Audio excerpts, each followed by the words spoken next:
So often I see quiz funnels that aren't really quizzes. They're not really inherently valuable as a quiz should be, where you get a tailored result, a tailored outcome. So we're going to go into how to actually build a valuable quiz and not just a sales form in disguise, which is what so many of these are. I actually did one the other day. I wanted to get a quote on getting solar panels on my house, trying to get that sorted out, go green, save the environment, and save some money. Uh, and all it was, I expected, it was a quoting tool. I thought at the end I would get, an idea of how much it might cost me to get all this put together. And what happened was the result was always the same. No matter what I put in, the result was always the same. There was no valuable information in that. It just said, you should book a call and we'll do a quote for you over the phone, which they could have done anyway without me filling that in. So all I've done is given them information and gotten nothing back in return. And we don't want that for you. We don't want that for your clients. We want to lead with value. We want to give them something valuable at the start. So with this sales form in disguise, the SFID, as I've just named it, there's nothing valuable there. I've actually seen in cases people try and talk about baiting people into these, giving them a reward at the end, saying, hey, if you fill in this form, this quiz, you'll get an ebook. It's not really a quiz in that case. It's a survey or it's a form. What we want to create here is a quiz that is valuable to you, but more so to the quiz taker, to the lead. Because it will be valuable to you no matter what, because you will receive insight. You will see the answers to the quiz. You will see them at scale as well. So you might be able to see it for an individual person on the micro level of, hey, this is what they're struggling with. But if 100 people take that quiz, you'll be able to see trends. You'll see, hey, everyone is struggling with this particular problem. So how do we build a quiz like this that's truly valuable? We want to use a diagnostic quiz funnel that has a tailored result. So how do we build it? It can be tricky, especially when you try and start the wrong way. We actually want to start backwards. So we're going to start with key problems. So we think about what are the main issues that people we work with deal with. There's probably, if you use a framework, maybe there's a couple of key areas. So myself, I like to help automate and then focus on client experience and then have a look at like outcomes. So that's what I tend to work with. Or maybe if you're in a different space, yeah,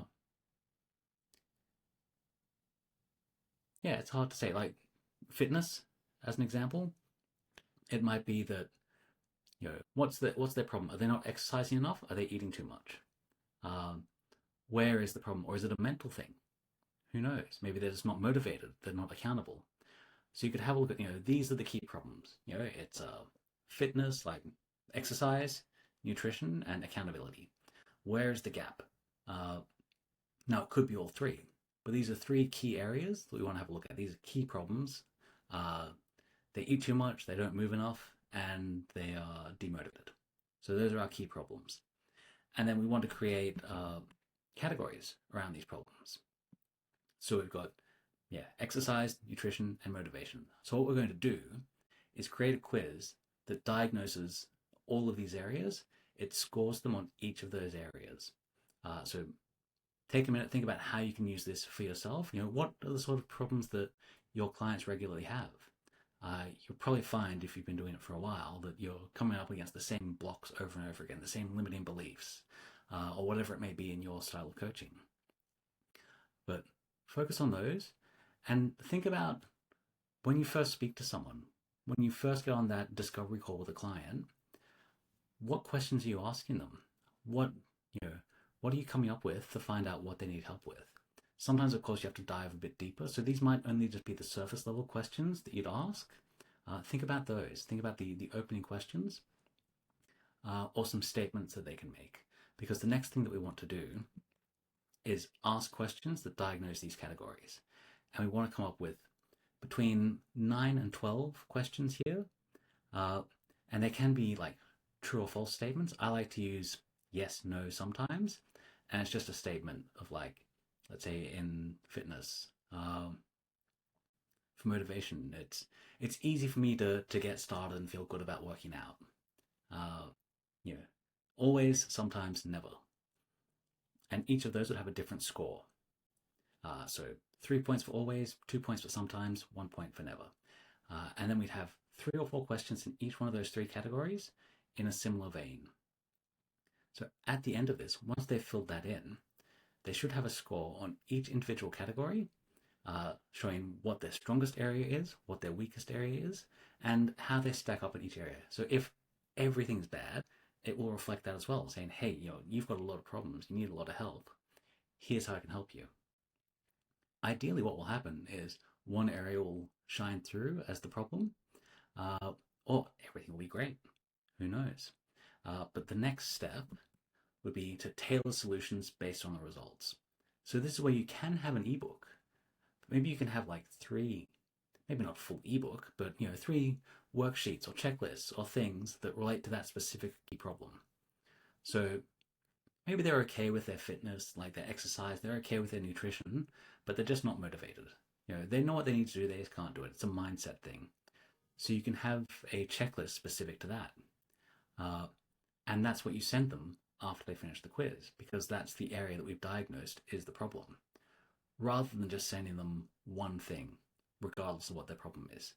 The fact of the matter is, we don't know this person, we don't know their problem. This is sort of a getting to know you thing, but also helping them get to know themselves. They could potentially get massive value out of this, going, oh, I didn't realize this whole time I've been trying to force myself to eat healthy, trying to force myself to go to the gym. Really, I need to fix my mindset. And hey, here's this thing that'll help me do it. And then after I've done this and I fixed a bit, this person knows how to fix my nutrition as well and my exercise plan. They've already helped me once. Why don't I go back to them? Maybe even give them some money. So we can really lead with value here. It's a great way to not only give specific tailored value to your leads, but learn about them as well. Because if this person does go on to then, hey, book a discovery call, because we should, after we have this, lead to that, we do want to speak to them. It's handy. It's the next step in the process, depending on how automated your process is. We will have that information there ready to go. We can say, hey, I saw you took the quiz. This is your weakest area. Let's talk about that. No, a bit of getting to know you, but not nearly as much time spent on discovery and more time on real value for them. Anyway, that's it. Hope you enjoy. Talk to you soon.